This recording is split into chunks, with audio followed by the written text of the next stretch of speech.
Crazy, Wow. man. That is. All right. All right. Number 4. Those are the radios, the radio calls. Number 4. This is where we're going to probably get some fucking crazy shit go down. I don't even want to do number 4, Tone. I got to tell you. I did not record this on my phone because have you ever seen, I've never seen it because I really don't like watching these movies. Have you ever seen The Exorcism of Emily Rose? Yes. All right. So you know the story, the background. Anneliese Michel, the girl that Emily Rose, based on, her parents, a German girl, her parents believed she was possessed. She became, even though they were a very religious family, but a lot of times this is who it happens to. She became, afraid of crosses and crucifix and all this stuff. She started speaking in other languages and voices and all this. She lost a lot of weight. She had incredible strength, which you see a lot with these things for a girl that was malnourished and ended up, she died. So this girl that you're going to hear, this is the actual recordings.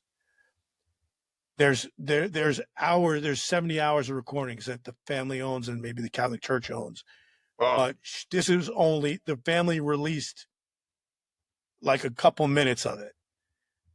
Oh boy. The parents and the priests involved were all convicted of different things, and they never served time, but time served. They maybe were in jail for a short time as they were waiting for something. Well, convicted of what? I'd see, I have it here. She died of dehydration and starvation at the age of 23. After her final session, her autopsy confirmed no supernatural cause. Well, what the hell? But again, there's nothing that is supernatural cause. Attributing death to neglect. That was their thing. I see. Well, no, but let's see. Well, let me tell you that over 40 hours were played in court of this tape, shocking attendees. Defense claimed demons spoke through Anneliese, citing her deep voice and unknown languages, Latin and Aramaic-like phrases. But actually, when I was reading on this, the reason why they were Aramaic-like is because she was speaking supposedly in ancient Aramaic, not the common, the language has changed over the hundreds of years. So supposedly she was using some terms that she referred to Lucifer, Hitler. She claimed that she was Lucifer, the devil in the flesh. She used this term. I'm not going to repeat it. It's a Hebrew term that she dwelt within Cain, who killed Abel. She claimed that she was a legion of demons. She claimed Nero, Judas, and Hitler were all, that she knew them, that the demons knew them, or that she was them. I think it's more likely that those demons had inhabited those guys, those people. Yeah. Here's the part about jail. They went in 78, Killenberg District Court. They were charged with neglect leading to death, all convicted of negligent homicide, sentenced to 6 months jail, suspended for 3 years probation and fines. So they never went to jail, but they were convicted of neglect. They believed she was possessed, but at some point, they were treating her for psychosis and things like that, but they abandoned that and they should have maybe experimented with different doses. This was a long time ago, though. This is the 70s, so a lot has changed since then. Let me make sure I have this on here. Might have been too afraid to even put it on our list. I'm sure I put it in here. I just didn't want it on my phone. Is it on your phone? No, I wouldn't. Everything I'm playing is on. I did not want the actual recordings. Here it is, the real audio. Ja, ich will auch für die anderen leiden, damit die nicht in die Hölle kommen und so. Aber dass das dann so schlimm ist und so grausam und so furchtbar, nee. Nein,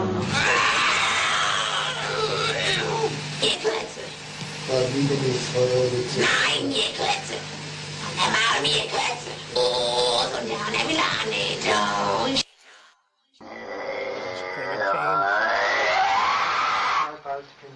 Ich hab ein Moderschlag!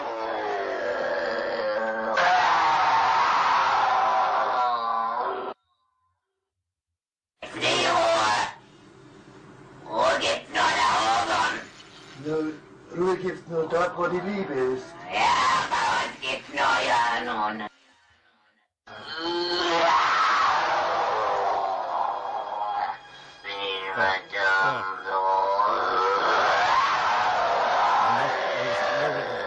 It's almost Judas. Die müssen in eigenen Seminaren ausgebildet werden, die dürfen nicht auf die anderen Universitäten. Kapiert? Den Geist mit Bohren hier auszufahren und nie. Oh, That's crazy. no. And that's, I mean, I can't even. I mean, imagine. that's legit. Like you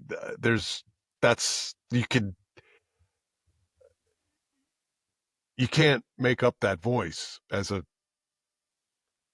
frail It's hard to female. believe. And from the descriptions of stuff, like where she had incredible strength and did some things, evidently didn't feel pain too, because I think at one point she broke her legs or something and just kept. It's pretty upsetting. It's really frightening, but two, it's there's not a lot of that actual recording out there. Even if she's a crazed person, it's just as bad. That Right. This is what her world is. She's got Right. this thing where she's got these other voices in her head. I mean, if she can, what is her She's nationality? German, so she was speaking German in the beginning, but it's At the like beginning. like the Cain part, that was a Hebrew-like. When she talked, it wasn't German. There was And other then- parts that were German, and there were other parts that were Aramaic-like. Right, and it was ancient Aramaic, so Ancient it's like Aramaic. you don't just learn that.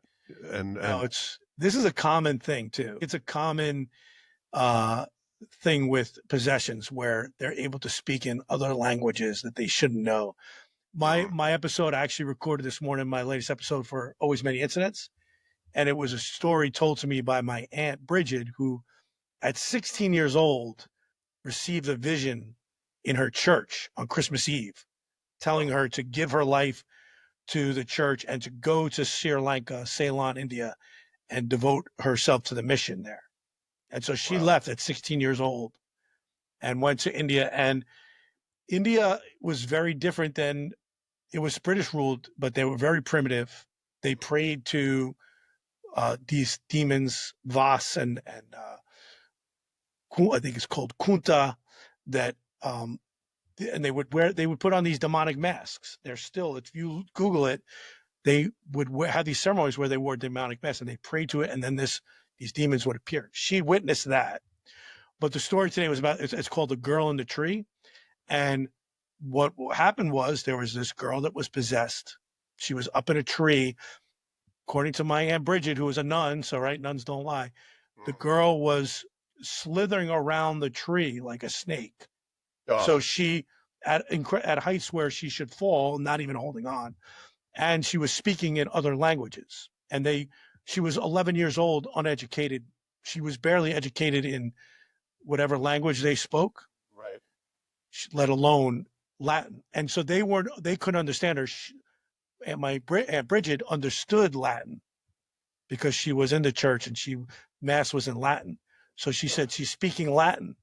She told the wise men of the town. And at first they were discarding her. But then when she deciphered what the girl was telling, what she wanted, and it's a whole story, but it was crazy. Oh, I gotta tune into that. It's crazy. Man. It's crazy. But so this 11-year-old girl didn't barely even knew her language. She could speak her language, but she didn't. She was using words and things from the Bible That she should have never known. she should not know. Yeah. Wow. It's crazy. That's crazy. And man, the stories that Aunt Bridget told me, I'm scared the heck out of me.